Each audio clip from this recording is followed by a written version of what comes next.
Buenas tardes, familia.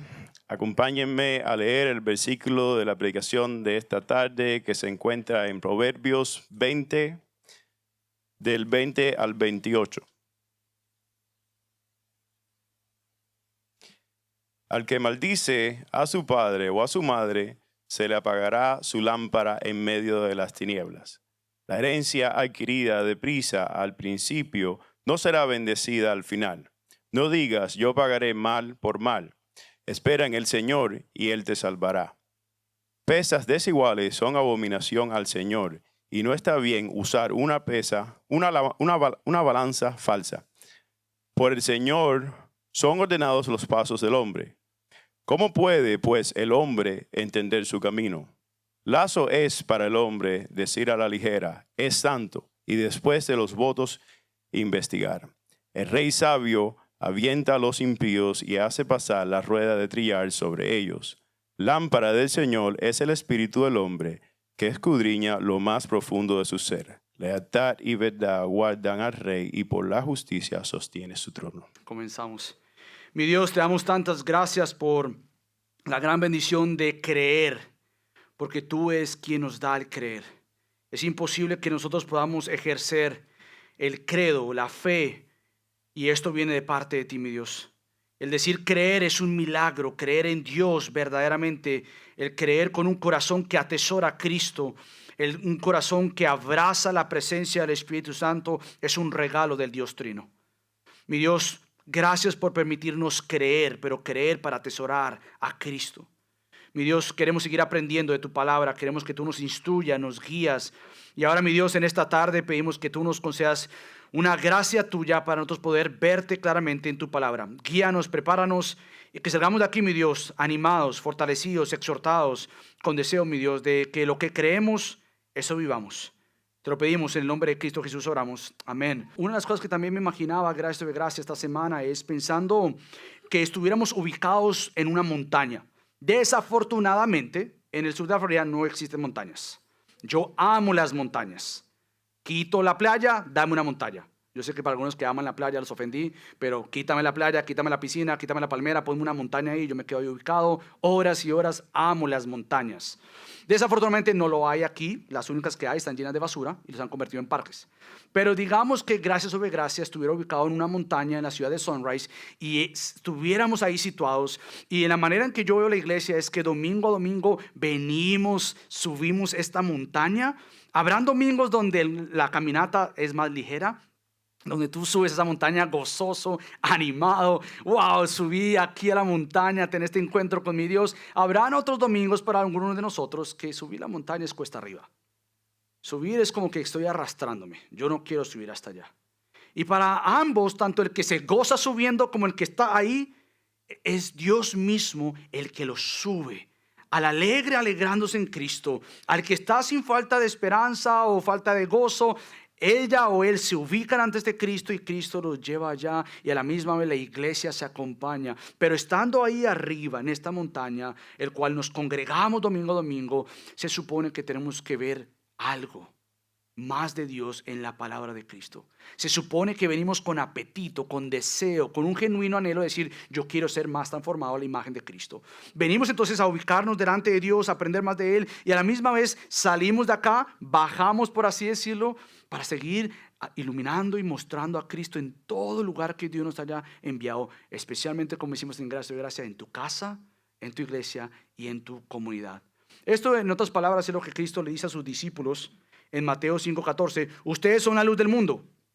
Una ciudad situada sobre un monte no se puede ocultar, ni se enciende una lámpara y se pone debajo de una vasija, sino en el candelero, y alumbra todos los que están en casa. Así brille la luz de ustedes delante de los hombres, para que vean sus buenas acciones y glorifiquen a su Padre que está en los cielos.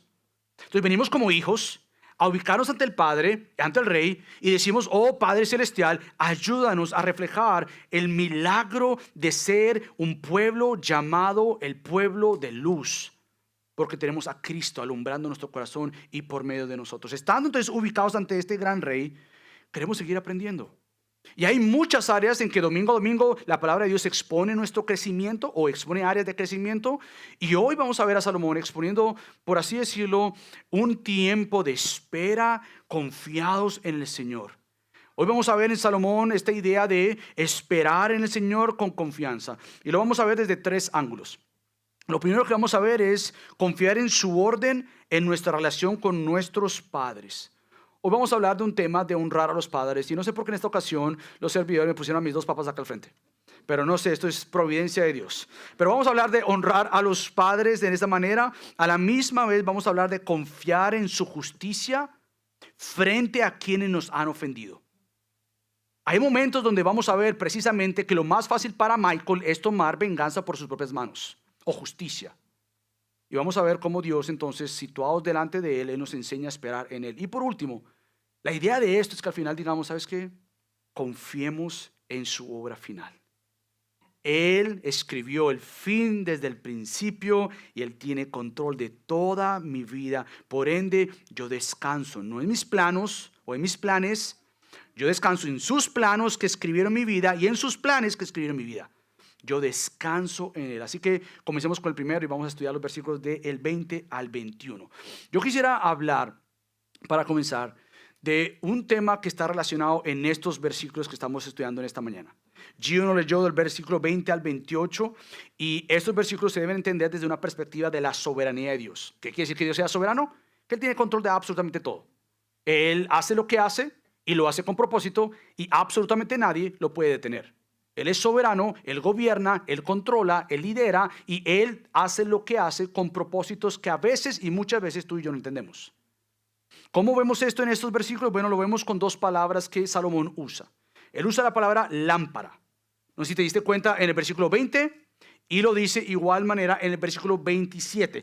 De esa manera lo que nosotros tratamos de entender es que Salomón nos está dando una idea del control absoluto de Dios usando esta terminología. Él usa, por ejemplo, el versículo 20, se le apagará su lámpara. Y vamos a entrar en eso cuando habla del hijo que deshonra o el hijo que maldice a sus padres.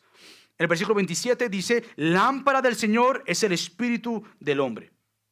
Entonces, para entender esta manera de la soberanía de Dios, tenemos que entender nuevamente que cuando la Biblia habla de la imagen o de la palabra lámpara, se refiere a diferentes maneras o se refiere a diferentes cosas. Uno, cuando hablamos de la lámpara, como lo vimos en nuestro texto, habla de la vida. Es como que si tuviéramos una lámpara, es decir, hay una luz, quiere decir hay vida en nosotros, pero Dios es quien gobierna cuando se apaga esa lámpara.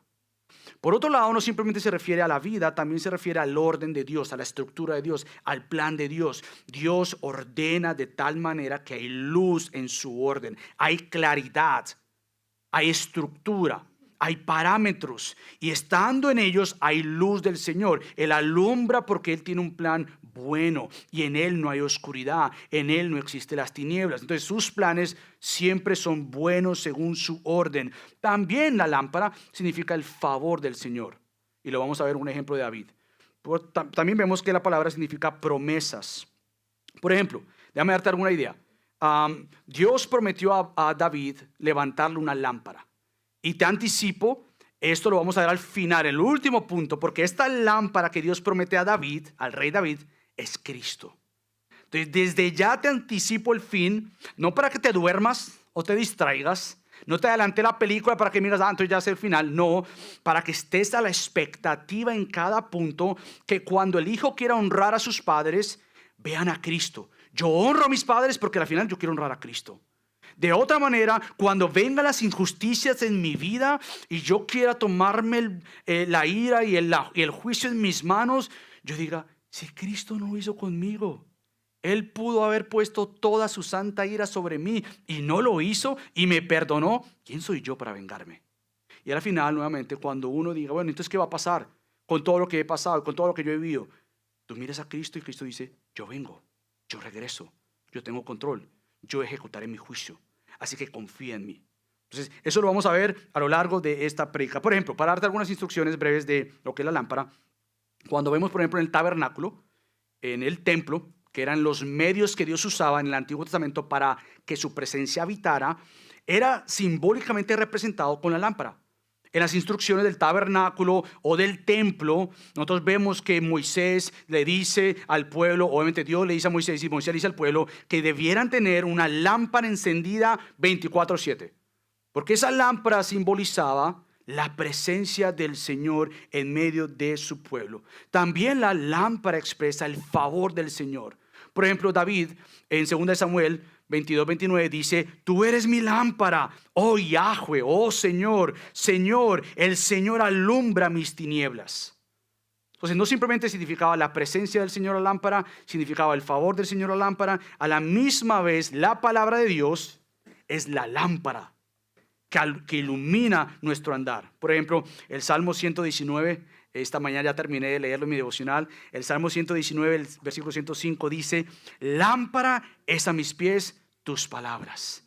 En medio de la oscuridad, en medio de no saber qué hacer, que debe entenderse todos los días, yo necesito la lámpara que ilumina mi andar. El mandamiento es lámpara y la enseñanza luz. Salomón ya le ha dicho a su hijo en Proverbios: hey, el mandamiento de Dios, que es un resumen para decir la palabra de Dios, los mandatos de Dios, es lámpara, es instrucción para ti, por ende tú necesitas eso. Cuando se entiende todo esto, entonces decimos que el estar iluminados por Dios significa que estamos siendo gobernados por Dios. La lámpara del Señor en medio nuestro, en nosotros, alrededor nuestro, nos ayuda. Y por ende, cuando nosotros desobedecemos o obedecemos los mandatos de Dios, que es decir, andar según su lámpara, andar según su luz, habrán grandes bendiciones o habrán grandes consecuencias por la necedad y la desobediencia. Por ejemplo, el Proverbio 13:19 dice: la luz de los justos brilla. Sí, la luz de los justos brilla, por supuesto que sí, pero a la misma vez, dice Salomón, pero la lámpara de los impíos se apaga. Proverbios 13, versículo 9. Más adelante, en el capítulo 24 de Proverbios, dice: no habrá futuro para el malo, la lámpara de los impíos será apagada. Entonces, al confiar en Dios y ser guiados por su palabra, esto va a hacer que nosotros entonces tengamos implicaciones de transformación o de impacto a nuestro alrededor. Y en el primer lugar está nuestro hogar. Cuando somos iluminados por Dios, se supone, cuando somos instruidos por la palabra de Dios, los primeros que tienen que ver ese efecto son los más cercanos a mi corazón, a mi vida, mi familia. En este caso, del versículo 20 al 21, Salomón hace algo glorioso y es ilustrar en la vida de los hijos. Ustedes ya saben, los que han estado con nosotros en Proverbios, quizás si tú llegas hoy por primera vez, estamos estudiando Proverbios y te das cuenta que Proverbios fue escrito para jóvenes principalmente. Y Salomón toma una figura de papá con su hijo y con otros hijos y los instruye, los guía. Entonces lo que está diciendo ahora en estos versículos del 20 al 21 está hablando nuevamente de ilustrar el principio de vivir bajo la luz o negar la luz, y por ende vienen consecuencias severas. Por ejemplo, por un lado está el hijo que maldice a sus padres. El versículo 20 dice: al que maldice a su padre o a su madre, se le apagará su lámpara en medio de las tinieblas. Este es el hijo que maldice, el hijo que desobedece, el hijo que deshonra a sus padres. Pero por el otro lado está el hijo que no simplemente maldice con sus palabras y con sus actitudes y acciones. Está por el otro lado el hijo que se quiere aprovechar de la riqueza de los padres para heredarla rápidamente y hacerse rico. Como algunos podrían decir, que se muera papá y mamá porque yo voy a heredar. Esta actitud el Señor la condena. Esta actitud es algo que Dios odia, detesta. Nuevamente, por eso es que el versículo 21 dice: la herencia adquirida de prisa al principio no será bendecida al final. Aquel que maldice a sus padres con sus palabras, sus acciones, sus actitudes, se le apagará la lámpara.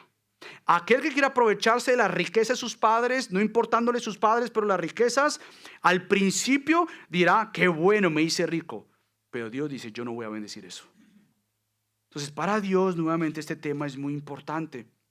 ¿Por qué? Porque nuevamente es vivir de una manera que oscurece la verdad, que anda en contra de la luz, porque a lo largo del Antiguo Testamento y del Nuevo Testamento, tú te vas a dar cuenta que a Dios le interesa cómo los hijos tratan a sus padres. Es algo importante, vital, que nosotros entendamos que desde Éxodo, capítulo 12, capítulo 20, versículo 12, capítulo 21, Levítico, Deuteronomio, Mateo y Efesios, La Biblia entera te da un panorama grande de la importancia de honrar a tus padres, de respetarlos, de honrarlos, porque de otra manera de desobedecer ese mandato no te va a ir bien. ¿Cómo sabemos? Bueno, Dios a Moisés le dice que los hijos honren a sus padres para que tengan vida larga o larga vida. Y Pablo dice en Efesios 6 lo mismo y dice para que les vaya bien. Esto no quiere decir nuevamente que el honrar a mi padre me va a otorgar inmediatamente, o a mi mamá, que yo vaya a vivir 100 años. No, pero sí es un principio de disfrute de la vida, no importando los años que Dios te dé. Sean pocos en obediencia para con el Señor honrando a los padres, o sean muchos en obediencia al Señor, obedeciendo y honrando a nuestros padres. Hay un principio de promesa ahí. ¿Por qué? Bueno, porque cuando yo obedezco a mis padres, en ese sentido los honro, también estoy reflejando un principio de crecimiento espiritual. Porque como yo trato a mis padres, eventualmente es un reflejo de cómo yo trato a mi Dios. Un teólogo que leí esta mañana, y en esta semana, Harold Horner, dice: el honor y la obediencia de un hijo hacia sus padres es el primer paso importante para aprender a honrar y a obedecer a Dios. Si un hijo deshonra y desobedece a sus padres, lo más probable es que tenga la misma actitud hacia Dios. Paréntesis. Papás, particularmente aquellos que tenemos hijos pequeños, la crianza no es un tema fácil ni tampoco un tema para después. Nosotros tenemos que ser intencionales con nuestros hijos. Hoy más que nunca están siendo expuestos, iba a decir una palabra muy fuerte, perdón, lo anticipo, a muchas porquerías. Y no hay tiempo para perderlo. La tarea de estar con tus hijos intencionalmente, yo sé que es mucho más fácil delegar esta responsabilidad de la crianza al gobierno. Ay, sí, que lo que digan en la Casa Blanca, ay, eso es más fácil. O los maestros. Sí, que lo que te digan allá el maestro, eso es importante. O, no, la iglesia. Grace Kids. Grace Kids tiene que enseñar a mis hijos. Y tú y yo tenemos que tomar muy en serio la crianza de nuestros hijos. Yo sé que también muchas veces estamos cansados. Quizás tuviste un largo día de trabajo. Quizás estuviste un largo día en casa con los niños. Y lo más fácil al llegar a casa o al estar con los niños es: mi amor, ¿sabes qué? Here's your iPad. Aquí está tu celular. Prende la televisión y déjame en paz. Ahora, yo sé que hay un tiempo para que ellos vean su iPad, vean su teléfono, por favor, con mucha supervisión, con el televisor, etcétera, pero no es una excusa para tu entretenimiento personal.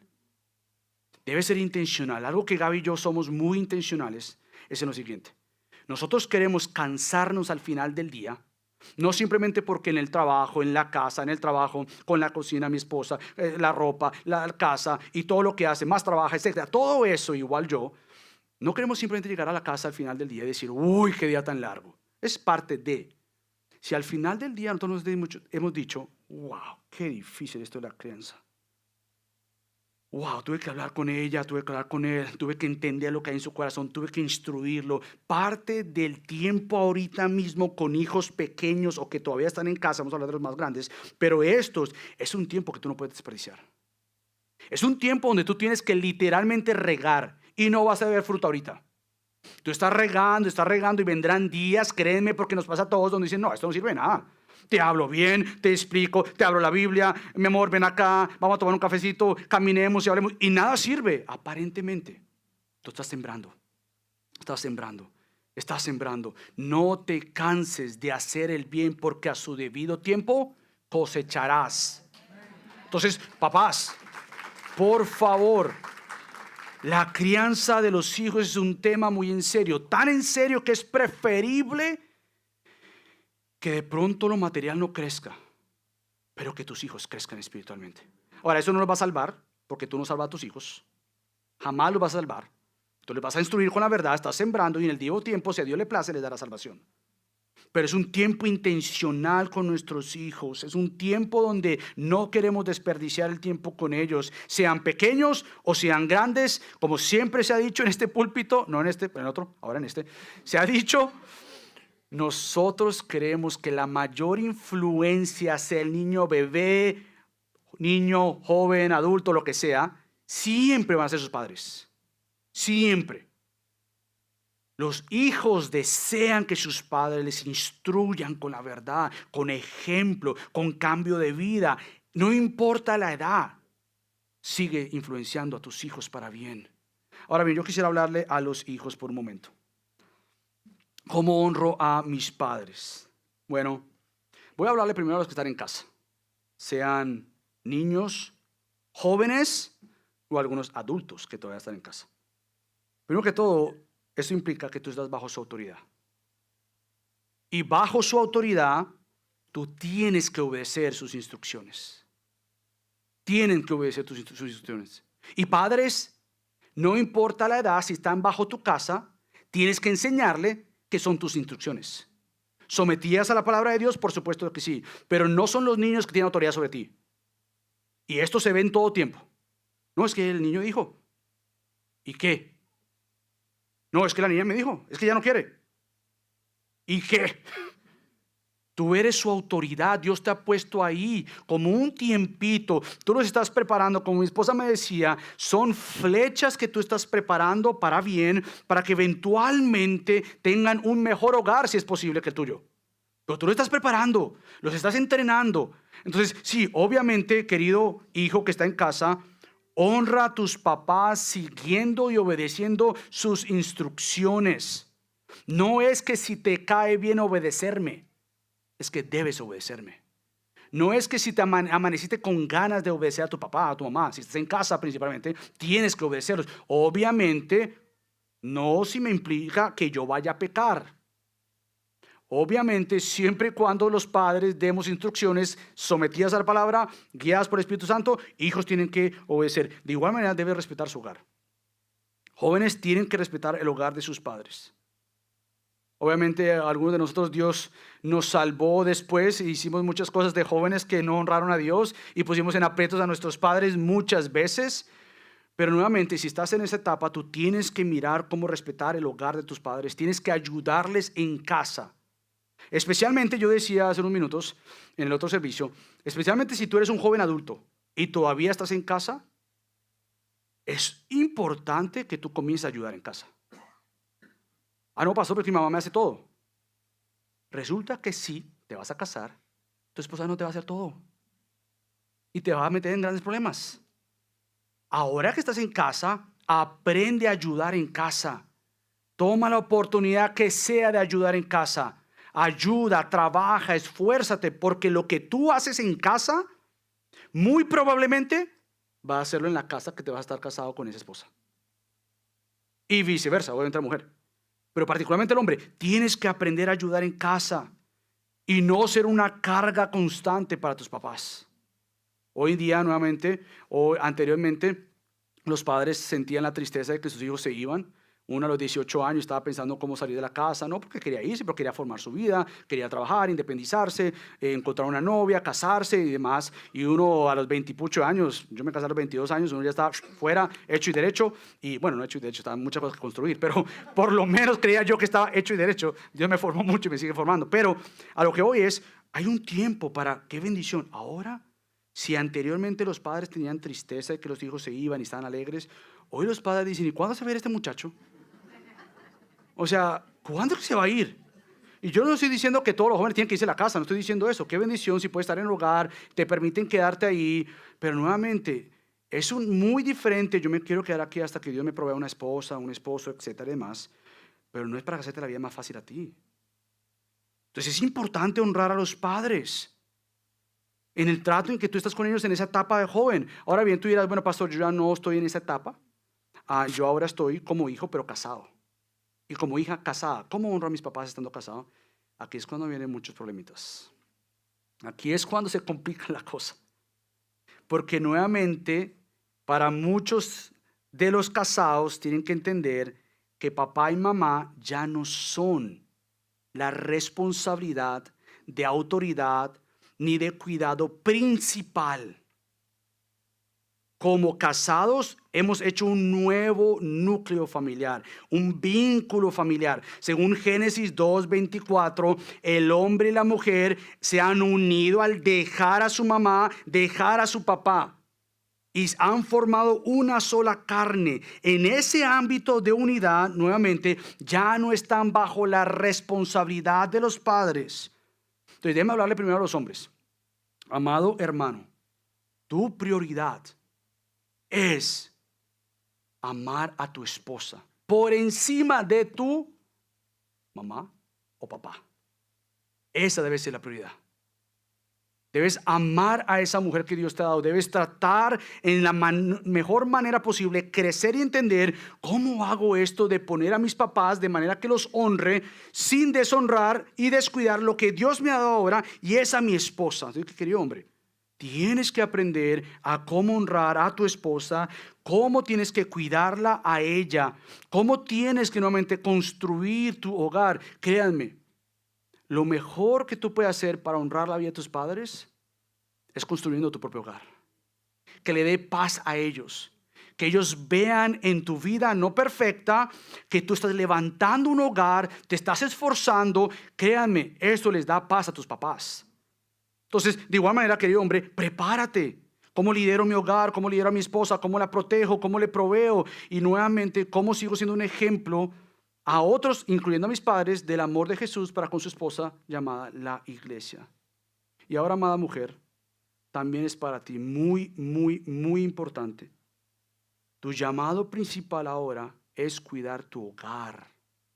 Es cuidar nuevamente a ese hombre que Dios te ha dado por encima de tu mamá o de tu papá. Otra vez, hago ese paréntesis, no estoy diciendo que descuides a tus padres, no estoy diciendo que es malo honrarles, porque lo he explicado bastante, pero es necesario que tú entiendas que hay una prioridad sobre tu vida ahorita mismo, y es que tú honres a Dios honrando a tu esposo, respetándolo, amándolo. De alguna manera, Él es ahora tu autoridad. Mientras que tu autoridad, tu esposo, se someta a la máxima autoridad, que es Cristo.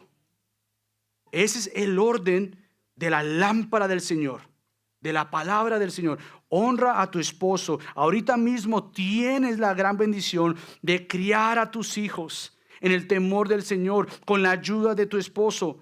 Estás siguiendo y creciendo como ayuda idónea, como lo hemos visto en Proverbios. Tú eres una mujer llamada a ser una mujer virtuosa, una mujer piadosa, una mujer que honra al Señor, una mujer idónea, agraciada. Esos son cuando entonces los dos se unen en una tarea de honrar al Señor, mientras que cuidan su hogar sin dejar de honrar a sus padres. Pero hay un orden en el tema de Dios. Cómo honro a mis padres, mientras que honro principalmente a mi esposa o a mi esposo por encima de cualquier otra relación, porque esa es mi prioridad en este momento. Es muy importante para nosotros entonces entender el orden del Señor para bendecir la casa de Dios. Segundo, vamos a ver entonces ya confiando en la justicia frente a quienes nos han ofendido. Ya en los versículos del 20 al 25, Salomón entonces nos presenta que tenemos que tener claro que hay un fundamento en la confianza de Dios en aquellos momentos cuando somos tentados a hacer justicia por nuestra propia mano. El versículo 22 dice, no digas, yo pagaré mal por mal. Más bien el texto dice, espera en el Señor y Él te salvará. Y da una serie de ejemplos. Cuando yo quiero vengarme, cuando me han engañado con pesas desiguales, cuando han usado balanzas falsas, cuando te dijeron, mira, te voy a vender esto, o vas a entrar en este negocio, siembra o pon aquí, o invierte aquí, y te han engañado. Dios dice, espera en mí, no tomes venganza por tus propias manos, ni juicio por tus propias manos, espera en mí. No simplemente es con balanzas falsas, con pesas desiguales, pero a la misma vez tú dices, bueno, Señor, ¿y cómo yo sé que tú sabes lo que me hicieron a mí? Bueno, el versículo 24 dice, por el Señor son ordenados los pasos del hombre. Todo lo que cualquier persona haga en esta tierra, Dios la ve y lo ve. Por ende, descansa en la soberanía de Dios, descansa en el juicio de Dios. Entonces, en vez de tomar mal por mal o pagar mal por mal, tú necesitas comprender y ver esto desde una perspectiva divina, una perspectiva celestial. Cuando yo veo al que me ha hecho algo malo con ojos de hombre nomás y me olvido de Dios, créame, la respuesta natural va a ser, ¿Me pagaste con mal? Pues yo te voy a pagar con mal. Y olvidando así la soberanía del Señor. Entonces, lo primero que hay que hacer ante un trato de estos de engaño, donde te han robado o te han hecho algo malo, tú elevas tu vista y formulas una perspectiva divina. ¿Cómo se hace eso? Tú recuerdas que el más ofendido no eres tú, es el Señor. Porque cuando tú pones la perspectiva que aquí el más ofendido fue Michael, ¿cómo hicieron a mí esto? Tú quitas de la ecuación a Dios, entonces Michael el ofendido va a pagar con mal. Pero cuando tú te ubicas y dices, espérate, yo sé que me ofendieron, yo lo sé. No lo voy a esconder, ni minimizar, ni ocultar, no me ofendieron, me hicieron algo malo, está bien. Pero ¿sabes qué? Aquí el primer ofendido fue contra quien pecaron principalmente, y este es Yahweh, este es el Señor, contra él ofendieron. Entonces lo que te hace es te ubica ante él y te recuerda, te tranquilizas, que el Señor dice, yo voy a tomar justicia santa. Tú te ubicas y dices, yo no voy a ejecutar una justicia santa, pero mi Dios sí, porque Él ha dicho que de ninguna manera tendrá por inocente al culpable. Entonces tú sabes que mi Dios lo gobierna todo, Él tiene control de absolutamente todo. Entonces si yo veo el engaño, la ofensa desde una perspectiva divina, que Él es el ofendido y que Él va a tomar control, como tiene control de cualquier acción, yo confío en Él. Para eso entonces me va a movilizar a lo que el texto mismo dice, espera en el Señor, Él te salvará. ¿Sabes qué quiere decir eso? Cuando tú estás con ese enojo y esta ira y que te voy a vengar y que yo voy a hacer, tú dices, espera, jodan. Mi Dios lo sabe, Él es el ofendido. ¿Sabes qué? Esta oportunidad es para yo esperar y ver. Pero no es esperar como vamos a ver más adelante, sí, voy a esperar como el Señor le va a pagar. No, no es eso. Es tú esperas y tú dices, oh, mi Dios de alguna manera va a exaltar su nombre. Él va a traer claridad a esta situación. Yo espero en Él. Es una oportunidad para tú confiado en Dios, decir, mi Dios me ha dicho, ¿te han ofendido? Sí, a mí me han ofendido, principalmente. Por ende, el Señor va a llevar a cabo su plan de rescate, su plan de vindicación, su plan de juicio. Por lo tanto, cada ofensa es una oportunidad para ver el poder de Dios obrando en nuestra vida. ¿Para qué? Bueno, para que nosotros entonces aprendamos también a nunca dejar de vernos como aquellos que hemos ofendido a Dios. Y cuando yo quito a Dios de la ecuación, se me olvida también cuántas veces yo ofendí a Dios. Y me pongo del lugar de juez y me olvido que el único juez es Dios, santo y perfecto, que no ha hecho nada mal a nadie. Y por ende, si yo me ubico ante Él, digo, espérate, si Dios me ha perdonado a mí, si yo he hecho esto y Dios me ha perdonado, ¿quién soy yo para sentarme en el trono del juez y decir, ejecución? ¿Quién soy yo? Si yo ofendí a mi Dios. Por ende, el Nuevo Testamento y la Biblia entera está repleta de textos que nos dicen cosas que son contraculturales y contra nuestros corazones. Como por ejemplo, vemos en el Nuevo Testamento que tenemos que hacer el bien a todos. Porque Dios hace salir el sol sobre los buenos nomás. Sobre los malos y los buenos. No simplemente eso, el Señor también nos llama a amar a los que nos persiguen. Por eso es que el mensaje de Cristo es tan loco en ese sentido. Tan contra nosotros. Porque lo que esperaríamos es a los que te persiguen, dales tu merecido. Ama a los que te persiguen. Perdona a los que te ofenden, como también tú has sido ofendido. Y también, entonces tú dices, bueno, pastor, ¿y entonces qué? Cuando me han ofendido, ¿qué hago? La Biblia está repleta también de textos en Mateo 5, en Romanos 12, medita en esto, dice, la venganza es mía, declara Yahweh. Entonces en ese sentido tú dices, bueno, ¿y qué voy a hacer de esto? Mira, tu corazón dispuesto a perdonar, aún a orar, Señor, por favor, tú sabes que yo no quiero ese individuo que sea perdonado o que mi Dios, pero por favor, extiéndele gracia como lo ha extendido conmigo. Pero al final, mi Dios, yo sé que la venganza es tuya, no es mía. Yo confío en ti, yo espero en ti. Por eso nuevamente es que el texto dice, espera en el Señor.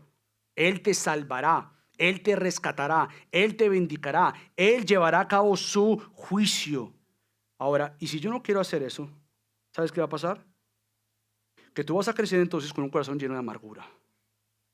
Cuando Dios se quita de la ecuación y el más ofendido eres tú, rápidamente tu corazón se llena de amargura. ¿Y cómo es que me hizo eso a mí? Y empiezas a pasar la película una y otra vez. ¿Y cómo fue posible? ¿Cómo fue posible? Y se llena tu corazón de amargura una y otra vez. Y en la amargura lo que hace es que endurece. La amargura no es suave, no te dice, pero mira, Dios es tan bueno contigo. No, la amargura te ciega. La amargura finalmente entonces lo que hace es que te incapacita de extender el mismo perdón con el cual Dios te ha perdonado. Por ende es mejor esperar y decir, Señor, guárdame. Muchas veces de la espera de esperar no es esperar que Dios haga algo en el otro que te ofendió. Mucha de la espera es esperar y ver lo que Dios va a hacer en ti mientras que Él ejecuta la justicia. Él lo va a hacer, pero Él no va a dejar de obrar en ti en medio de la injusticia. Porque aún en la injusticia yo tengo que probar mi corazón y ver lo que hay adentro, las motivaciones. Y decir, ¿sabes qué, Señor? Yo me quiero entregar ante ti, ante tu gracia. Yo no quiero tener ningún corazón lleno de amargura que vaya a corromper lo demás. Como decía el teólogo Walker, el discípulo confía en Dios para que haga justicia ante las injusticias, sin importar, y aquí está la parte clave, sin importar cuánto tenga que esperar por la intervención divina. ¿Cuántas veces tengo que perdonar?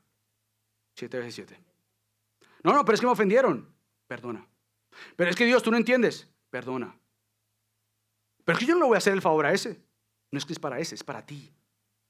Porque va a guardar tu corazón, va a sanar tu corazón, va a darte a entender que descansas en la soberanía de Dios, en el refugio de Dios y que no estás sola ni solo. Aquel que promete y no cumplió, dice el versículo 25, lazos para el hombre decir a la ligera, es santo, es decir, me comprometo, yo lo voy a hacer, dice el texto, y después de los votos investigar. ¿Y qué pasa con las falsas promesas que me han dado? Confía en Dios, Dios las ve, Dios las sabe. Y Dios sabe que no se han cumplido. Confía en Dios, espera en Dios. Es un tiempo para someterte ante Dios y ver el hacer de Dios. Por eso es que el texto termina, el versículo 26 al 28, con una mirada hacia lo alto. Cuando yo tengo situaciones complejas en mi casa con mis hijos, cuando tengo situaciones complejas familiares y tiendo a desilusionarme, desanimarme, enojarme, airarme o desesperarme, cuando a veces se me ha engañado, se me han hecho cosas malas, yo entonces tengo un corazón lleno de amargura y todo esto, los versículos 26 al 28 te dicen, hey, estás mirando a la persona equivocada. Estás con tus ojos puestos en las circunstancias y ahí no hay bendición. Entonces, ¿qué hago? Mira al Señor. ¿Y cómo está esto ahí en los versículos del 26 al 28? Bueno, fíjate lo que dice. El rey sabio avienta a los impíos y hace pasar la rueda de trillar sobre ellos. Esto no es cosa bonita. No está hablando de que los lleva por pastos delicados, no, está hablando de juicio. Lámpara del Señor es el espíritu del hombre que escudriña lo más profundo de su ser. Lealtad y verdad guardan al rey y por la justicia sostiene su trono. Lo que hace estos textos nuevamente es que levanta la vista del hijo rebelde que quiere deshonrar a sus padres, que quiere tratarlos mal, que no quiere honrarlos, que quiere aprovecharse de sus riquezas, que levanta esa mirada. Entonces ahora dice, no veas a tus padres, mira al Señor, que Él ejecuta juicio. También levanta la mirada de aquellos engañadores que te han engañado, aquellos que han prometido cosas y no han cumplido, y dices, no es contra él o contra ella, es contra mí. Yahweh, mira que yo ejecuto juicio. Y a la misma vez levanta la mirada de aquellos de nosotros que tenemos que confiar y seguir viendo, el Señor es quien ejecuta juicio. El Señor es que escudriña cada corazón, del que me ha ofendido como mi propio corazón. El Señor es quien nuevamente sostiene su reino. ¿Cómo? Con lealtad, con verdad y con justicia. Cosas que tú y yo no tenemos. Por ende debemos confiar en Dios que sí tiene absolutamente todo eso. Entonces recuerda que cuando yo introduje Proverbios 20, hablábamos del rey con este rugido de león. Y dijimos que a lo largo del Antiguo Testamento habla de los reyes terrenales, pero también es una imagen del rey verdadero que ruge como león. Y este es el Señor. Este es quien ejecuta su furor. Es quien en última instancia nuevamente es quien lleva a cabo su justicia y su poder. Por ende, el creyente confía no en su venganza, pero en la venganza del Dios Todopoderoso y espera en Él. Yo leía a otro teólogo que decía, el discípulo puede confiar en el Señor para que le ayude y no tomar venganza por sí mismo. ¿Por qué? Porque el Señor, además de ser moral, correcto, versículo 23, soberano, versículo 24, también es omnisciente, versículo 27. Estos tres atributos son esenciales para que el Señor ejecute una justicia perfecta. Por ende, al mirar esos textos, tú dices, ¿sabes qué? Yo puedo estar pasando dificultades con mis hijos y yo confío en mi Dios. No es contra mí, es contra Él primeramente. Yo confío en Él. Puede ser que sea tu caso que tengas un hijo rebelde, que se burle de ti por ser cristiano. Puede ser que en tu caso tengas un hijo que ni te quiera hablar. Y tú has tratado de reconciliarte, has tratado de buscar maneras. Puede ser que tu hijo ya no te quiera para nada. Y dice, Señor, ¿y dónde estás? Dice, yo gobierno, yo sostengo, yo tengo control de toda la situación. Puede ser que tú tengas el caso de ser una persona que el cual han engañado y tú dices, pastor, es que me robaron tanto dinero, es que me quitaron esto. Puede ser. Y tú dices, ¿sabes qué? Mi Dios tiene control. Él sabe lo que me pasó porque Él nada se le escapa. Puede ser nuevamente también que tú no simplemente has sido ofendido por alguien, pero a la misma vez y particularmente importante es entender entonces cómo es que Dios ha demostrado su juicio santo para vindicar su gloria. ¿Sabes cómo Él está magnificando su nombre? ¿Cómo es que Él se glorificó a sí mismo? Enviando a su Hijo por ti. Por eso es que es importante, aunque yo he mencionado todo lo que te han hecho, nunca olvides lo que tú le has hecho a Dios. Nunca lo olvides, porque te puedes quedar mucho en el rincón de lo que me han hecho. Y en nuestra cultura, el victimizarse está de moda. El vivir de traumas está de moda. Yo no estoy diciendo, paréntesis, que no hay trauma, ni tampoco estoy diciendo que no te han hecho nada malo. El problema es que en una cultura tan llena de psicología, te estás poniendo labels. Y el Evangelio te dice, tú eres una hija, hijo perdonado por Dios. ¿Has pasado traumas? Claro que sí, puede que sí. ¿Cómo el Evangelio ha redimido eso? ¿Has pasado momentos de dolor? Por supuesto que sí. ¿Cómo Cristo define lo que te ha pasado a ti a la luz de su plan soberano? Entonces no te quedes en una esquina donde el Evangelio de Dios te dice, pero si yo te rescaté de esa esquina, tú no eres eso. Yo te he redimido, te he perdonado y hago énfasis en la gloria de Dios por medio de Cristo. ¿Sabes por qué? Porque como comencé diciendo, la lámpara en realidad también y principalmente es una idea de Cristo. La lámpara se le prometió al rey David en 1 de Reyes 11:36, y a su hijo le daré una tribu para que mi siervo David tenga siempre una lámpara delante de mí en Jerusalén, la ciudad que yo he escogido para poner allí mi nombre. Y en el Salmo 132, versículo 17 dice, allí haré surgir el poder de David. He preparado una lámpara para mi ungido. La lámpara del ungido es Cristo. La Jerusalén es la Jerusalén de arriba. Los nuevos cielos y la nueva tierra que Cristo ha comprado. La lámpara que tú más necesitas, querido creyente y inconverso, amigo que nos visita, es Cristo. Tú necesitas saber que ante todas las injusticias que te pueden pasar, nuevamente hay uno que fue entregado y crucificado por tus y mis injusticias. Uno que nos perdonó, que fue entregado a una cruz. Ese rey que cantamos, que también creemos que fue resucitado y que regresará con poder para llevar a su iglesia en el reino suyo para siempre y para siempre. Dios entonces ha vindicado su gloria al entregar a su Hijo para morir por nuestros pecados. Por tanto, cuando estemos cansados, agobiados, cuando nos veamos enfrentados en tantas pruebas, como yo acabo de mencionar, en cualquier circunstancia, tú tienes a Cristo, tienes descanso en Él, tienes refugio en Él, tienes un Cristo que te quiere seguir formando, que te quiere seguir enseñando a cómo vivir como un hijo del Rey, como un hijo del reino. Porque entonces solo de esta manera es que se debe entender lo que el apóstol Pablo dice en Romanos 8, 28 y 29. Y sabemos que para los que aman a Dios, todas las cosas cooperan para bien. Pastor, pero es que estas son las vacaciones. Pastor, es que esto es cuando mi matrimonio está en lo más bonito. Pastor, es cuando tengo salud. Pastor, es cuando mis finanzas están grandes.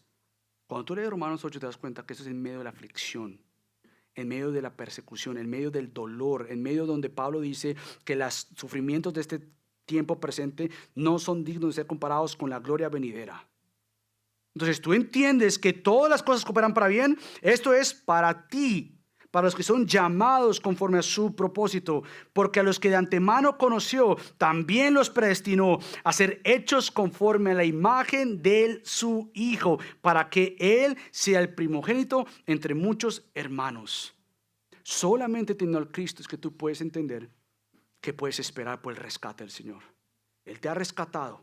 Y de todo lo demás que tú puedes enfrentar, tú sabes que yo confío en Él. Yo espero en Él. Es mejor esperar en el tiempo de Dios que entrar en contiendas con hombre en tu propio tiempo, porque no te va a ir bien. Espera en el Señor. ¿Cuánto tiempo? Puede ser que sea toda la vida tuya acá. Pero esa pequeña, corta vida que te espera acá no es digno de ser comparado con la eternidad con el Rey. Entonces no te impacientes. Confía en Dios, espera en Dios, porque aquellos que esperan en Dios son humildes. Dios en su debido tiempo los exaltará. Así que, querido amigo, si tú no conoces de Cristo hoy, tú no puedes enfrentarte a este rey a solas. Porque lo que te espera es el trillar, el pasar de la rueda de trillos sobre ti. Tú necesitas a Cristo. Tú necesitas a Cristo y ver como aquel que más has ofendido. Como yo hago esto, tienes que repetir tus pecados. Creer en Cristo como Señor y Salvador. Y para los que ya somos creyentes, seguir dando gracias que eso no es tu realidad, porque has sido perdonado por el Rey y sostenido por el Rey. Acompáñame a orar.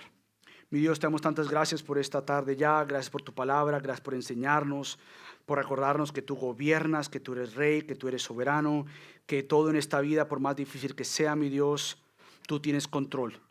Oh, mi Dios, que ahorita al bajar de la montaña, por así decirlo, no salgamos de aquí creyéndonos más de lo que somos. Más bien salgamos de aquí creyendo en lo que tú eres, para iluminar en toda circunstancia en la cual me encuentre, nos encontremos. Dependemos de ti, confiamos en ti. En el nombre de Cristo Jesús oramos. Amén.